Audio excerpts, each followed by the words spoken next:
So hello guys, स्वागत है आपका टेक कोड फॉर यू में। ये बेसिकली एक नई लेक्चर है हमारी जावा सीरीज प्लेलिस्ट की। अगर आपने प्लेलिस्ट नहीं एक्सेस किया है तो ये है वो प्लेलिस्ट। आप कृपया करके इसको एक्सेस कर लें ताकि हमारी आगे आने वाली वीडियोस मिस ना हो। तो अगर आज के कंटेंट की बात करें तो आज हम लोग कवर करने वाले हैं कंस्ट्रक्टर्स एंड कंस्ट्रक्टर्स ओवरलोडिंग। अगर आपने मुझे पहले से फॉलो करते हुए आ रहे हैं तो मैंने वहां बोला है कि जावा प्योरली ऑब्जेक्ट ओरिएंटेड लैंग्वेज है। इट मींस कि हम लोग सारे जितने भी कोड्स होंगे हमारे वो हम एक क्लास के अंदर लिखेंगे। तो एक क्लास मैं बना लेता हूँ। सबसे पहले तो मैं यहाँ एक क्लास बना लेता हूँ। तो मैंने यहाँ एक क्लास क्रिएट कर लिया है जिसका नाम है एबीसी। अब कंस्ट्रक्टर, तो अगर आपने पिछला लेक्चर देखा होगा तो मैंने वहां कवर किया था फंक्शन।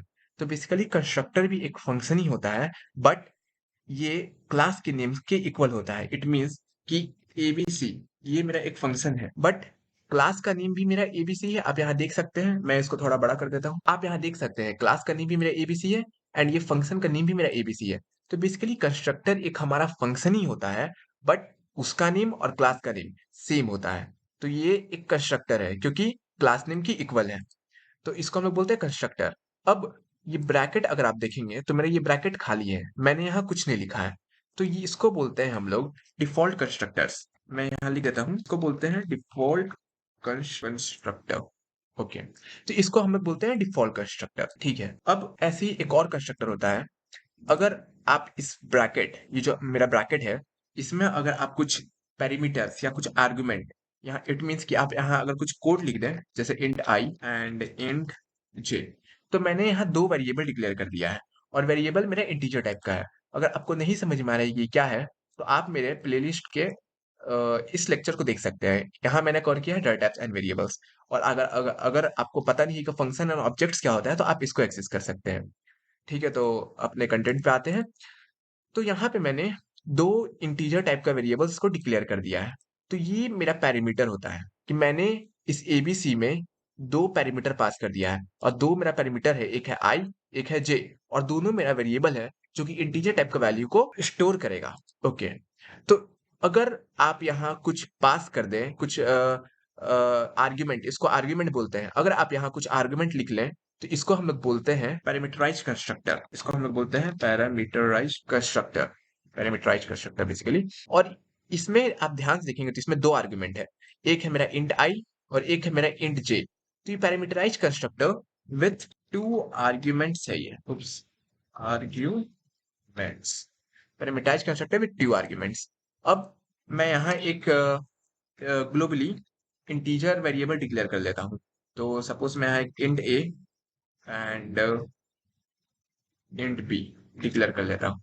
अगर आप चाहें तो आप यहाँ कॉमा देके सिंपली भी एक लाइन में लिख सकते हैं, but for the sake of simplicity मैं यहाँ अलग अलग लिख लिया हूँ बिगिनर्स को कंसिडर करते हुए। तो यहाँ मैंने दो वेरिएबल डिक्लेयर कर लिया है। ठीक है, और ये वेरिएबल ना मेरा डिफॉल्ट कंस्ट्रक्टर के अंदर है और ना मेरा पैरामीटराइज कंस्ट्रक्टर के अंदर है।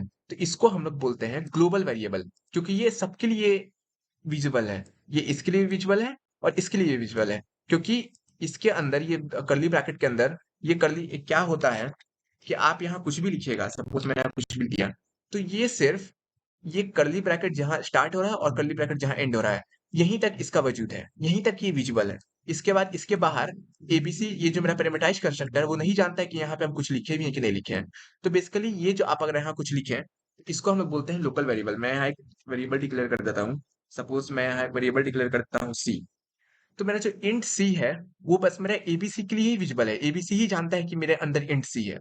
और ये पैरामीटराइज कंस्ट्रक्टर मेरा नहीं जानता है कि इसके अंदर कुछ हम एबीसी बनाए हैं। जस्ट लाइक आप समझ लीजिए कि ये इंडिया है और ये अमेरिका है। तो सपोज इंडिया के अंदर कुछ हमने बड़ा क्रिएट कर लिया है, ये बस इंडिया को ही पता है कि हम लोग यहाँ पे कुछ क्रिएट किए हैं, बट यहाँ अमेरिका है और अमेरिका को नहीं पता है कि हम लोग कुछ क्रिएट किए हैं। तो वही बेसिकली इसका वजूद बस एबीसी डिफॉल्ट कंस्ट्रक्टर के लिए ही है, उसके बाद इसका कोई वजूद नहीं है। बट ये हम लोग सबके ऊपर डिक्लेयर किए हैं, ना एबीसी में ना डिफॉल्ट कंस्ट्रक्टर में डिक्लेयर किए हैं और ना पैरामीटराइज कंस्ट्रक्टर में डिक्लेयर किए हैं। तो ये मेरा ग्लोबल वेरिएबल है और इसका वजूद मेरा एबीसी के लिए भी है और एबीसी पैरामीटराइज कंस्ट्रक्टर के लिए भी है।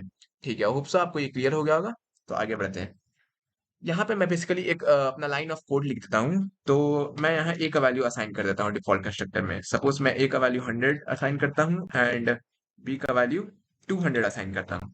अब आपको नहीं पता कि मैं ए का वैल्यू 100 क्यों असाइन कर रहा हूँ और बी का वैल्यू 200 क्यों असाइन कर रहा हूँ, तो आप मेरे प्लेलिस्ट को एक्सेस कर सकते हैं। लेक्चर 2 में मैंने सब अच्छे से बताया है कि डाटा टाइप्स एंड वेरिएबल्स को कैसे डील करते हैं। यहाँ पे मैं क्या करता हूँ, सिंपली ए को आई से असाइन कर देता हूँ। उप्स, अच्छे से ए को मैंने आई से असाइन कर देता हूँ और बी को मैं सिंपली जे से असाइन कर देता हूँ। ठीक है, अब यहाँ पे हम लोग क्या करेंगे, उप्स, अब यहाँ पे क्या करेंगे कि ये मेरा एक पैरामीटराइज्ड कंस्ट्रक्टर है विद 2 आर्गुमेंट। बट अब हम यहाँ पे क्या करेंगे कि एक और पैरामीटराइज्ड कंस्ट्रक्टर बनाएंगे विद 1 आर्गुमेंट। यहाँ पे मैं एक इंट सी ले लेता हूँ, ठीक है। एंड यहाँ पे मुझे क्या करना पड़ेगा, a plus B is equal to C, because मेरा एक ही आर्गुमेंट है। Okay, done. और आप इसको फॉर्मेट डॉक्यूमेंट कर सकते हैं ताकि अच्छे से दिखे। एंड यहाँ आप लिख दीजिए विथ 1 आर्गुमेंट। ओके, तो ये भी मेरा पैरामीटराइज्ड कंस्ट्रक्टर है क्योंकि इसके अंदर भी मैंने कुछ आर्गुमेंट डाला है और ये भी मेरा पैरामीटराइज्ड कंस्ट्रक्टर है। इसके अंदर भी मैंने कुछ आर्गुमेंट डाला है, बट इसके अंदर मैंने 2 आर्गुमेंट डाला है और इसके अंदर मैंने 1 आर्गुमेंट डाला है। तो ये पैरामीटराइज्ड कंस्ट्रक्टर विथ 1 आर्गुमेंट है और ये पैरामीटराइज्ड कंस्ट्रक्टर विथ 2 आर्गुमेंट्स है। अब यहाँ पे मैंने 2 आर्गुमेंट लिखा है, इसलिए मैंने a का वैल्यू i से असाइन कर दिया और b का वैल्यू j से असाइन कर दिया। बट यहाँ पे मेरे पास बस एक ही आर्गुमेंट है, इसलिए मैं a और b का वैल्यू दोनों को c असाइन कर दिया। ठीक है, अब हमारे पास एक और कंस्ट्रक्टर होता है, मैं आपको दिखाता हूँ। ठीक है, मैं आपको दिखाता हूँ, हमारे पास एक और कंस्ट्रक्टर होता है जो बोलते हैं हम लोग उसको कॉपी कंस्ट्रक्टर। तो कॉपी कंस्ट्रक्टर में हम लोग यहाँ पेरीमीटर में एबीसी का रेफरेंस बनाना पड़ता है। ये एक रेफरेंस है, रेफरेंस किसका, एबीसी का ऑब्जेक्ट का। अगर आपको ये लाइन नहीं समझ में आया जो मैंने कहा, तो आप थोड़ा देर रुक जाइए, आपको समझ में आ जाएगा। ये एबीसी का ऑब्जेक्ट का रेफरेंस है। सपोज आपको सपोज आपके माँ बाप या आपके मम्मी पापा कुछ आपको समझा रहे हैं और वो समझाते समझाते किसी और का रेफरेंस दे रहे हैं कि देखो वो इतना अच्छा पढ़ाई किया तो ऐसे हो गया।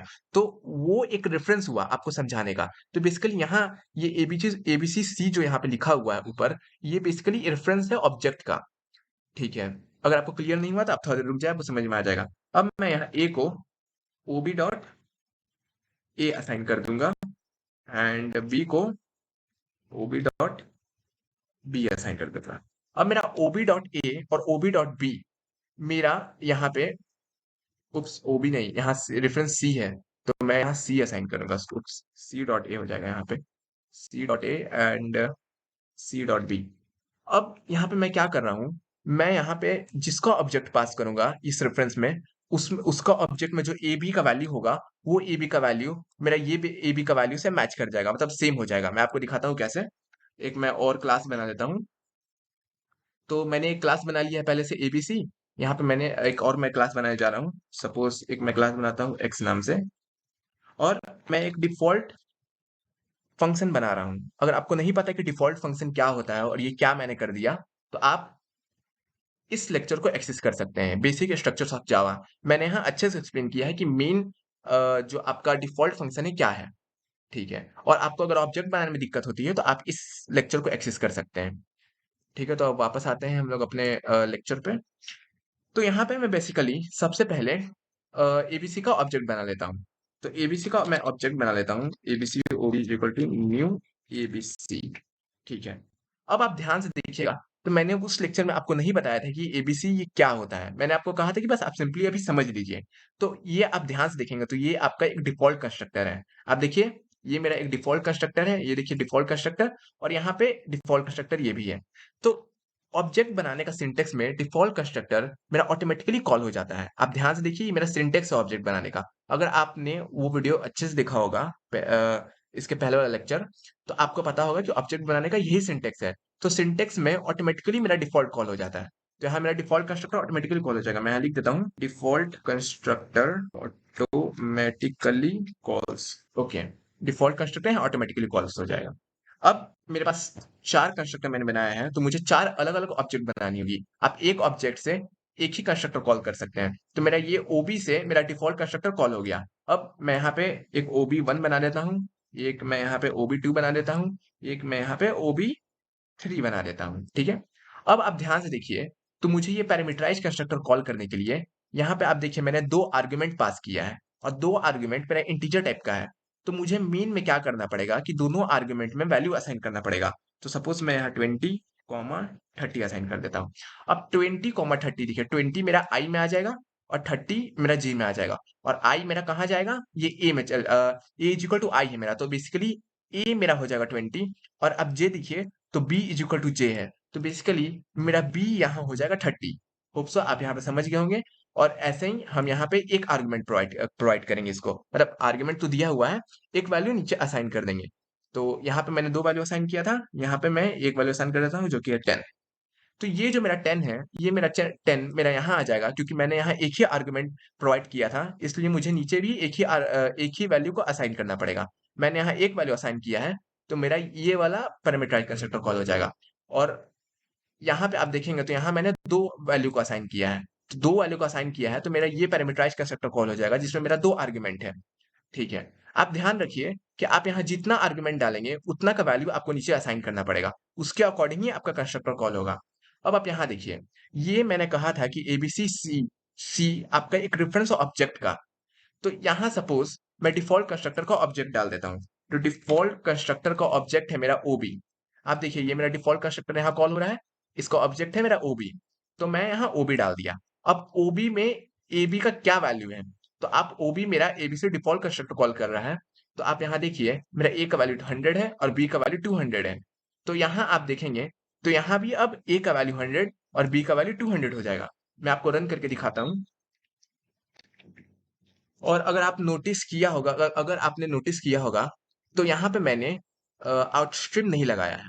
यहाँ पे मैंने आउटस्ट्रीम नहीं लगाया है, उसके वजह से मुझे टर्मिनल में कोई हरकत नहीं दिखेगी। तो मैं सिंपली एक फंक्शन बना के सबके लिए कॉमन आउटस्ट्रीम बना लेता हूँ, और उसको मैं ऑब्जेक्ट के थ्रू कॉल कर दूंगा, अलग अलग ऑब्जेक्ट के थ्रू मैं दिखाता हूँ। सपोज मैं बना लेता हूँ वॉइड फन। उप्स, एक यहाँ पे एक कर्ली ब्रैकेट होता है, आप इसका ध्यान रखिए, नहीं तो आपका एरर आएगा। कर्ली ब्रैकेट, देन मैं एक आउटस्ट्रीम लगा लेता हूँ। मैं यहाँ एक आउटस्ट्रीम लगा लेता हूँ। तो अगर आप ध्यान से देखेंगे तो ए इज इक्वल टू, और प्लस ये मेरा सिंपली क्या है कि ये मेरा एक स्ट्रिंग है। ये मैंने आपको बताया था अच्छे से कि मैं स्ट्रिंग एक मैसेज पास कर रहा हूँ, और मुझे जो प्रोग्राम एग्जीक्यूशन में लगाना है उसको मैं प्लस बाहर लिखूंगा, डबल कोटेशन मार्क के अंदर मैं नहीं लिखूंगा। तो अगर आपको यहाँ पे डाउट हो रहा हो कि मैं क्या लिख रहा हूँ, तो आप पिछले लेक्चर्स को एक्सेस कर सकते हैं, आपको क्लियर हो जाएगा। ठीक है। ठीक है, तो मैंने एक आउटस्ट्रीम लगा लिया। ये एक फंक्शन है, और फंक्शन के अंदर मैंने आउटस्ट्रीम लगा लिया। और फंक्शन में हमेशा आप ब्रैकेट देना ना भूलें। तो ये ब्रैकेट दे दिए, तो मेरा ये फंक्शन है, यहाँ पे मैंने एक आउटस्ट्रीम लगा दिया। अब मैं क्या करूंगा कि अलग अलग ऑब्जेक्ट के थ्रू उस फंक्शन को कॉल कर दूंगा। मेरा ओबी डॉट फन। तो आप देखिए मेरा ओबी में ए बी का वैल्यू कितना है, ओबी में मेरा ए बी का वैल्यू, ओबी मेरा सिंपली पहले क्या कॉल कर रहा है आप ये ध्यान दीजिए। ओबी मेरा कॉल कर रहा है डिफॉल्ट कंस्ट्रक्टर, और डिफॉल्ट कंस्ट्रक्टर में मेरा वैल्यू क्या है, यहाँ आप देखिए ए का वैल्यू 100 है और बी का वैल्यू मेरा 200 है।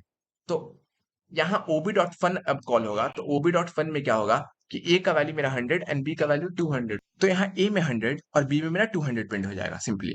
ठीक है। अब आप सेकंड देखिएगा, तो सेकंड है मेरा ओबी वन। तो ओबी वन में मेरा वैल्यू है ए बी का 20 एंड 30। तो मैं यहाँ ओबी वन से फंक्शन को कॉल कर देता हूँ। तो ओबी वन डॉट मेरा, उप्स, आप नीचे कॉल कीजिए, ओबी वन डॉट मेरा फन कहाँ गया, फन। तो अब देखिए मेरा ओबी वन में मेरा 20 30 वैल्यू है, तो यहाँ सिंपली 20 30 प्रिंट कर देगा ये। ऐसे ही मैं सिंपली बाकी ऑब्जेक्ट्स के लिए भी कर लेता हूँ। 2 ऑब्जेक्ट्स था मेरा, 2 ऑब्जेक्ट, तीन था एक्चुअली, तीन था, तो मुझे एक और करनी पड़ेगी। ठीक है। यहाँ पे मैं बेसिकली 2 कर देता हूँ, और यहाँ पे मैं बेसिकली 3 कर देता हूँ। ओके, मैंने सारे ऑब्जेक्ट के थ्रू कॉल कर लिया है।